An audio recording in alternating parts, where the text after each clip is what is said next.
Olá, sejam bem-vindos, pessoas que estão assistindo esse encontro após a gravação. Hoje nós estamos aqui em mais um encontro do Genefil, do grupo de psicanálise. Iremos ler mais um artigo do Winnicott, de um livro chamado Processo de Amadurecimento. Winnicott, um grande psicanalista e médico pediatra fantástico. Então vamos lá. Os Objetivos do Tratamento Psicanalítico, 1962. Ao praticar psicanálise, estou me mantendo vivo, me mantendo bem, me mantendo desperto. Meu objetivo é ser eu mesmo e me portar bem. Uma vez iniciada uma análise, espero continuar com ela, sobreviver a ela e terminá-la. Gosto de fazer análise e sempre anseio por seu fim. A análise, só pela análise, para mim, não tem sentido. Faço análise porque é isso que o paciente precisa ter feito e concluído. Se o paciente não necessita de análise, então faço alguma outra coisa.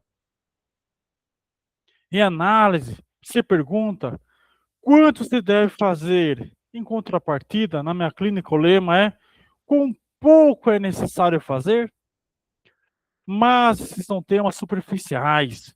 Quais são os objetivos mais profundos? O que se faz no setting profissional, que é tão cuidadosamente preparado e mantido? Sempre me adapto um pouco às expectativas do indivíduo, de início. Seria desumano não fazê-lo. Ainda assim, estou o tempo todo fazendo manobras para chegar a uma análise padrão.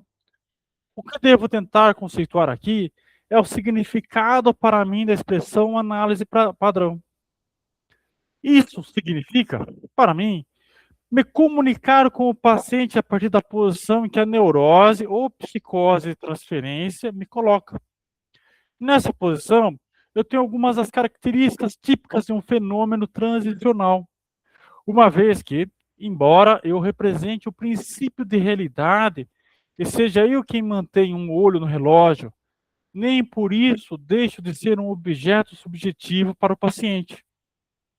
A maior parte do que faço consiste na verbalização do que o paciente me traz no dia. Faço interpretações por duas razões. Um, se não fizer nenhuma, o paciente fica com a impressão de que compreendo tudo.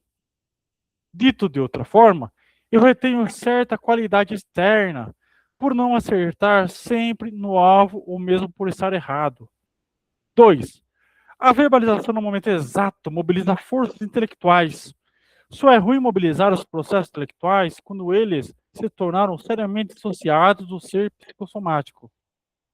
Minhas interpretações são econômicas, pelo menos assim espero. Uma interpretação por sessão me satisfaz. Está relacionada com o material produzido pela cooperação inconsciente do paciente. Olha que interessante. Digo uma coisa, ou digo uma coisa em duas ou três partes.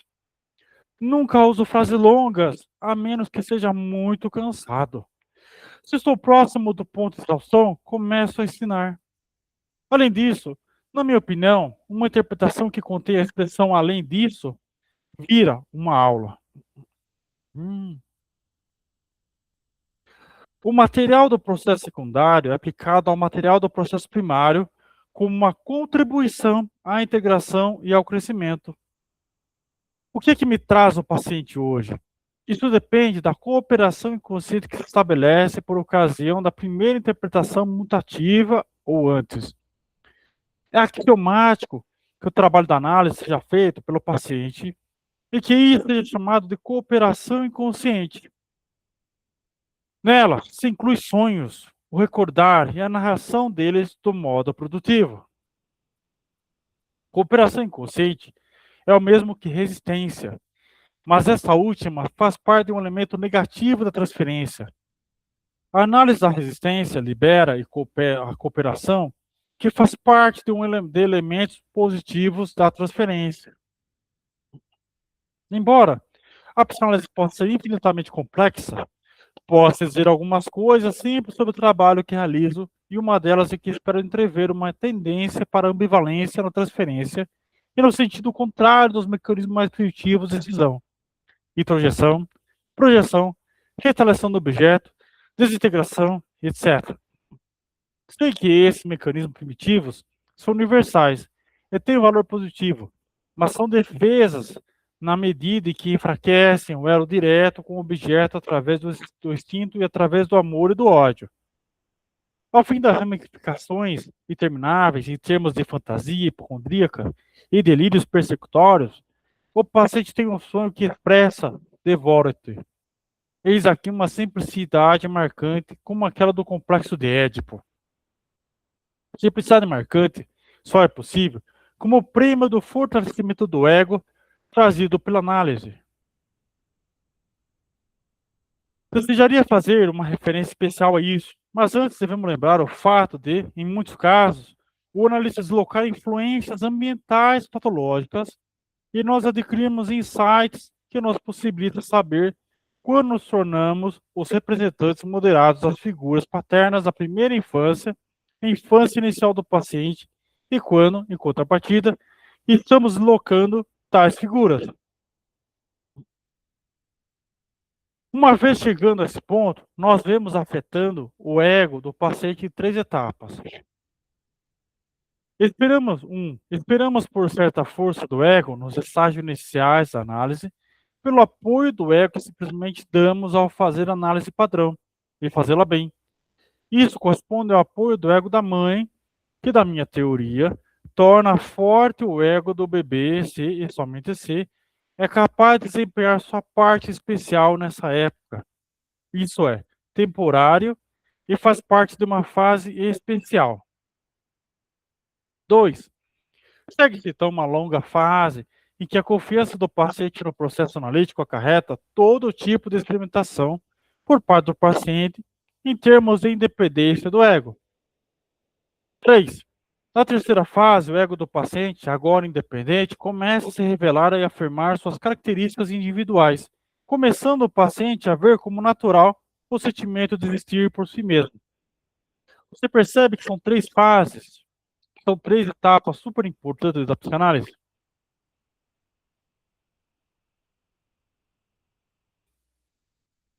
É isso que fundamenta muitas vezes o tratamento analítico. É essa primeira fase, aonde há um apoio por parte do analista.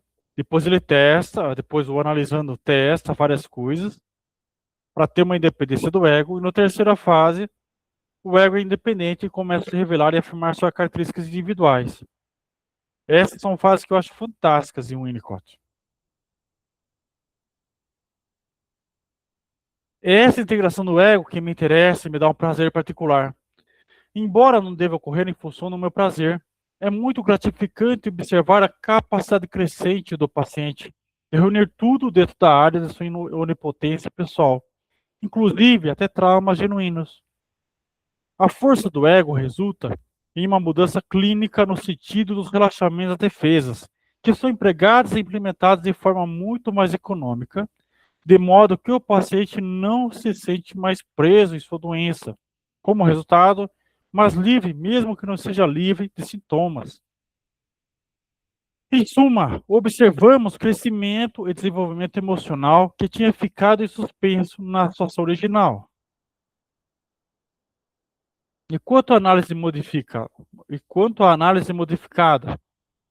eu me dou conta de que eu trabalho como analista em vez de realizar a análise padrão, quando me defronto com certas posições que aprendi a reconhecer. 1. Quando o medo da loucura domina a cena. 2. Quando o falso self se torna bem-sucedido e a fachada de sucesso e mesmo de genialidade tem de ser demolida em alguma fase para a análise de ter êxito. 3. Quando em um paciente uma tendência antissocial, seja na forma de agressividade, roubo ou ambas, é o legado de uma deprivação. 4. Quando não há vida cultural, somente uma realidade psíquica interna e um relacionamento com realidades externas, estando as duas relativamente conectadas. 5. Quando uma figura paterna ou materna doente domina a cena. Não só esse, como muitos outros padrões de doença, despertam meu interesse. O fato essencial é que baseio meu trabalho no diagnóstico. Continuo a elaborar um diagnóstico ao longo do tratamento, um diagnóstico individual e outro social, e trabalhando de acordo com o diagnóstico. Nesse sentido, faço psicanálise quando o diagnóstico é de que esse indivíduo, esse ambiente, quer psicanálise. Posso até tentar estabelecer uma cooperação inconsciente, quando o desejo consciente pela psicanálise está ausente. Mas, em geral, a análise é para aqueles que a querem, que dela necessitam e que podem tolerar.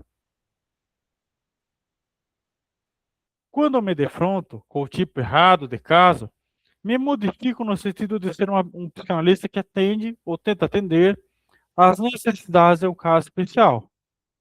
Acredito que esse trabalho não analítico pode ser mais bem feito por um analista versado na técnica psicanalítica clássica. Para finalizar, gostaria de dizer o seguinte: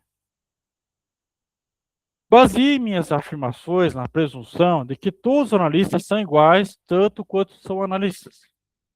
Mas analistas não são iguais, e eu mesmo não sou o que era 20 ou 30 anos atrás.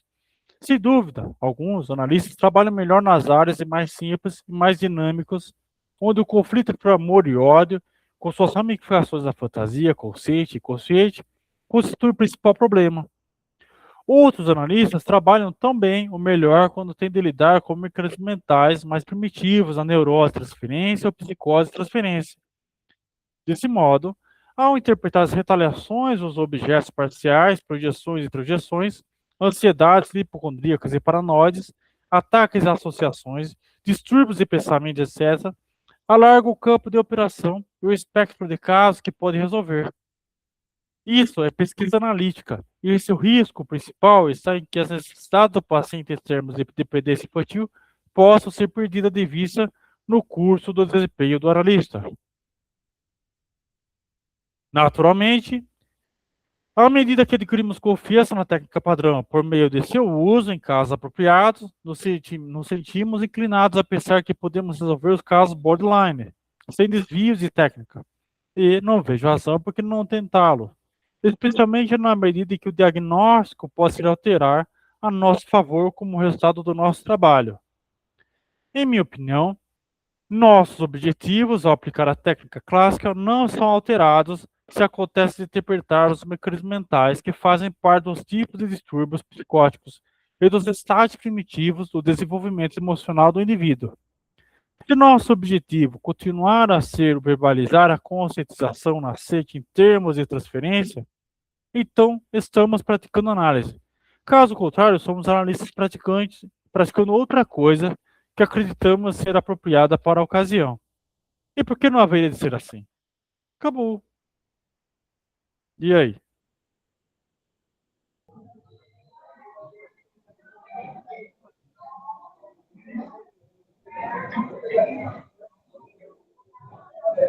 O que mais me chamou a atenção no texto é o caminho de sensibilidade e de percepção de cada indivíduo no processo de análise, seja do próprio.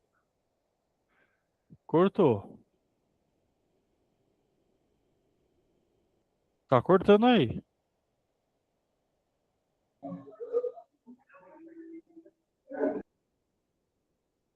Vixe, tá cortando, Vanessa.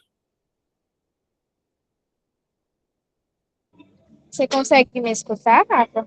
Agora consigo, agora consigo. Tava conseguindo. Agora não mais. Eu falei que a importância desse texto é que ele traz com muito, com muito cuidado e muita sensibilidade os processos subjetivos e a individualização de cada sujeito, não só dos analisandos, mas dos próprios analistas também. Sim, sim. E isso é uma característica do Winnicott. Ele é bem. Ele tem. Como ele aborda muito mais a filosofia da psicanálise, né? Ele é mais influenciado pela fenomenologia. Então, o objeto da psicanálise para ele é o indivíduo ser o que é.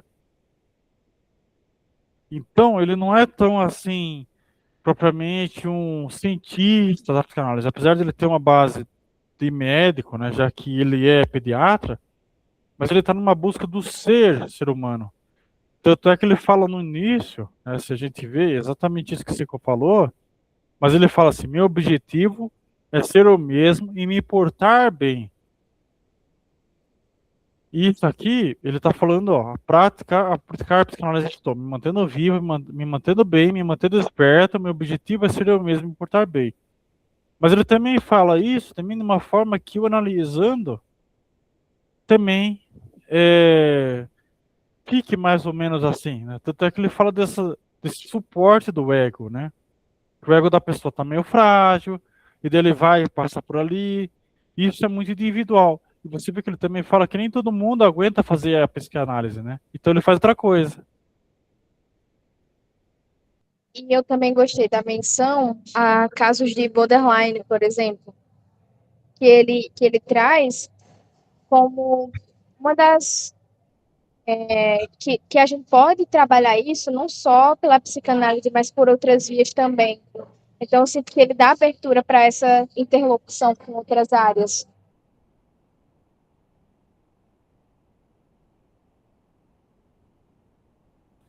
Sim, sim. É que assim, né? Uma coisa que é um pouco mais leve, né? Do que o tratamento da psicanálise seria a psicodinâmica. A psicodinâmica, ela é. Não, não é isso aqui. Ela é um pouco mais leve do que a psicanálise.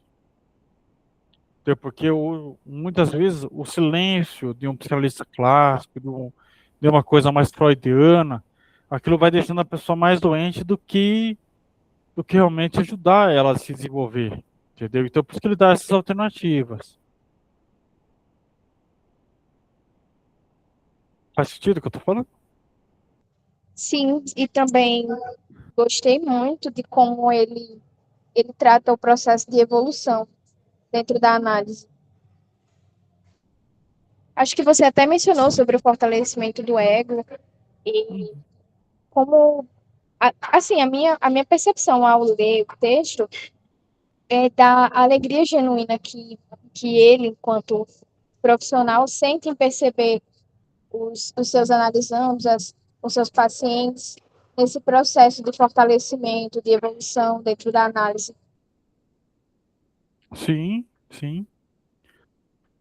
Essa é uma alegria dele, é uma alegria de todo racionalista, é ver, pelo menos, eu gosto de pensar e ver isso que eu acho legal desse texto. Ele fala assim, quanto é o mínimo para a pessoa cair fora do processo analítico, você vê? Ele não é o quanto, o máximo, é o mínimo.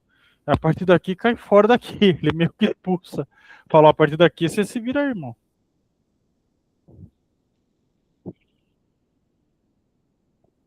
Tô procurando um texto aqui, mas vai falando, se tiver mais coisa para falar, vai falando. Deixa eu ver aqui. O que mais chamou atenção? No momento, só essas questões mesmo. Joia. Ó, esse aqui é um livro que eu tô lendo, que é sobre psicodinâmica e psicoterapia. Psicoterapia é um termo que a gente não pode usar, tá? Porque ele é exclusivamente para psicólogos. A psicodinâmica, ela já é fundamentada na psicanálise. Então, o que que é psicodinâmica? Esse é um livro em inglês, que é um pouco mais leve do que uma psicanálise comum, entendeu? Esse é um livro bem didático, a gente não vai ler porque ele está em inglês, né? Mas quando ele fala que o tratamento da mente é o movimento, aí que começa a psicodinâmica. Porque ele fala de outro tratamento. Normalmente pode ser a psicodinâmica, que é uma coisa assim do o movimento da mente, né? Porque a mente, pelo menos dentro da psicanálise, ela vai indo ó, do inconsciente, elementos do inconsciente, o consciente, pensamento consciente, sentimentos, comportamentos. É isso que é psicodinâmica, né? Igual aqui ele está falando de psicoterapia, mas a psicodinâmica, ela é esse movimento que a mente, que as coisas, que vai acontecendo dentro da gente. Entende o que eu quero dizer? Tá fazendo sentido? Sim? Não? Talvez? Tá muito doido? Sim, tá. Tá, já. Então, aí que começa. Esse é um tratamento um pouco mais leve, apesar de ele ter se fundamentado no inconsciente, que é uma coisa freudiana, né? E tanto é que ele, olha, ele vai falar aqui no próprio livro, a psicoterapia, psicodinâmica tem origem na psicanálise com a cura da fala. O primeiro desenvolvedor disso foi o Freud. Consequentemente, a psicoterapia refere-se ao tratamento que envolve a fala. Mas não só isso. A ordem da psicoterapia da fala é o tratamento, condução para o tratamento profissional, né, alguém profissional, o framework, que seria como que eu posso dizer para você? Um trabalho mesmo, né? E a ordem da melhoria mental e emocional, da saúde mental e emocional do paciente. Então você vê que aqui ele vai falar um pouco da psicodinâmica também. Esse livro é muito bom. Esse livro é muito bom. Mais alguma coisa? Ficou tudo em ordem, tudo clarinho?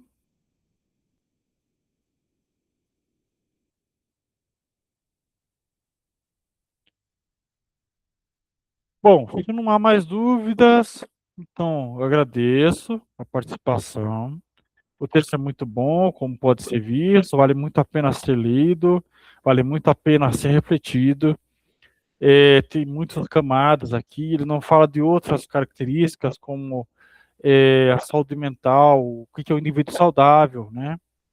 Mas são outros textos que ele escreveu. E é basicamente isso. É basicamente isso que temos para hoje. Então, vou parar a gravação aqui. Muito obrigado.